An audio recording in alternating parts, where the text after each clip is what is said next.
बात मत कीजिए।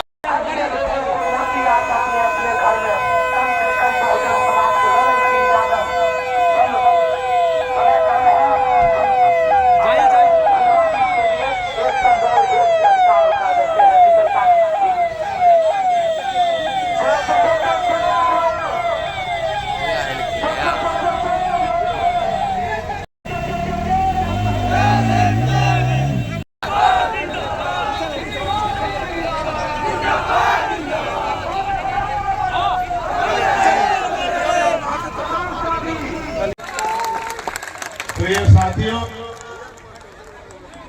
तय होकर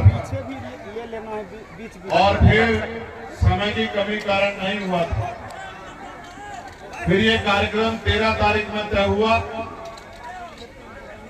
लेकिन देश के जो हालात हैं, बॉर्डर पे जिस तरह की सिचुएशन थी, फिर ये कार्यक्रम दोबारा कैंसिल करना पड़ा कि हालात अच्छे नहीं है। इन हालातों में कोई भी कार्यक्रम करना, उस तरह से भीड़ जुटाना अच्छा नहीं है, क्योंकि हमारे सेना के जवान बॉर्डर पे हमारे लिए लड़ रहे हैं। 10 तारीख की सुबह ये प्रोग्राम कैंसिल किया गया और 10 तारीख की शाम को सीज फायर के ऑर्डर जो है सरकार ने निकाल दिए।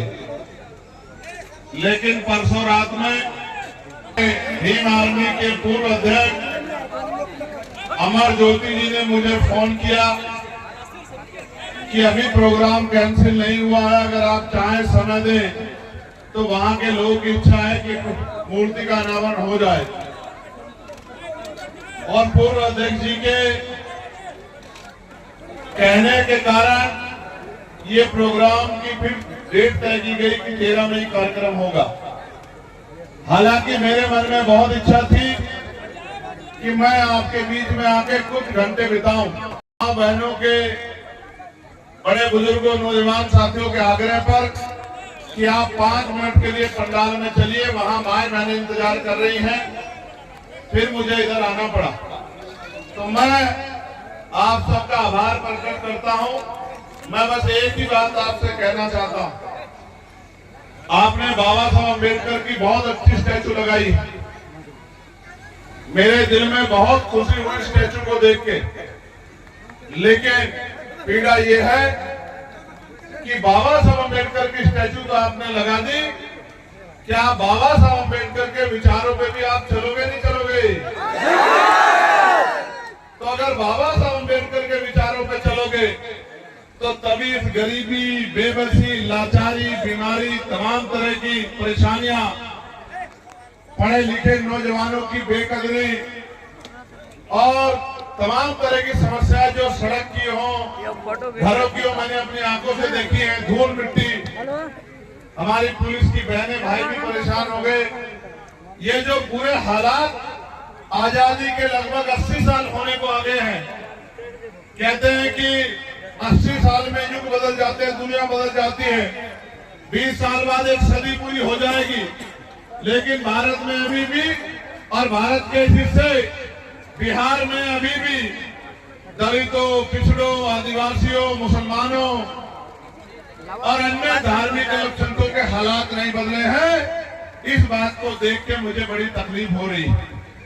मैं ये भी समझता हूं, अभी मैं विदेश यात्रा से लौटा हूं, मैं वहां देखता हूं कि वहां की औसतन आयु 80 साल है और भारत की औसतन आयु 60 साल है। यहाँ 50, 55, 60 साल में आदमी बूढ़ा हो जाता है, वहां 80 साल में भी आदमी बूढ़ा नहीं होता। उसका बड़ा कारण ये है कि ना खाने को अच्छा भोजन मिलता है, ना पीने को साफ पानी मिलता है, ना रहने के लिए अच्छे घर मिलते हैं और ना ही पहनने के लिए अच्छे कपड़े मिलते हैं। इन तमाम भ्रष्ट नेताओं ने अब तक हमें लूटने का काम किया है। इन नेताओं की वजह से आज तक भी सुख सुविधाएं हमारे चौखट तक नहीं पहुंची। मैं नौजवानों को देख रहा था मोटरसाइकिल पे और कहां से मेहनत करके अपनी जेब का पैसा खर्च करके आज इस यात्रा में आए हैं। जय भीम का जोरदार नारा लगा रहे हैं।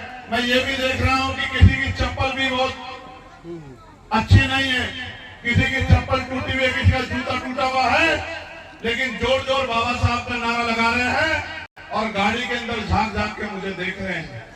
मेरे प्यारे भाइयों, मेरा बस चले, शांत हो जाओ, मेरा बस चले तो मैं अपने खून के एक बूंद लगा के आपके आंसू पोंछने का काम करूं,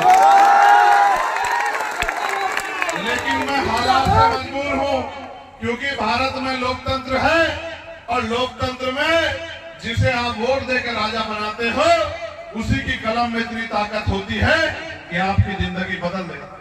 प्यारे भाइयों, बिहार कमजोर नहीं है, बिहार के नेताओं की इच्छा शक्ति कमजोर है, बिहार कमजोर नहीं है। अभी भी बॉर्डर पर भाई शहीदुज्जमान साहब, और आज ही मुझे खबर आई, प्रधानमंत्री जी ने तो कहा कि सीज फायर हो गई है, अब अगर कोई भी गोली चलेगी या कोई आतंकवादी हमला होगा तो हम उससे निपटेंगे। लेकिन कल ही सिवान के राम प्रसाद बाबू की जान, जो सेना का एक जवान था जो शहीद हुआ कल, फिर इस मिट्टी ने जो है देश का कर्ज उतारने का काम किया। मैं बिहार के भाइयों आपको कहना चाहता हूं कि बिहार किससे पीछे नहीं है।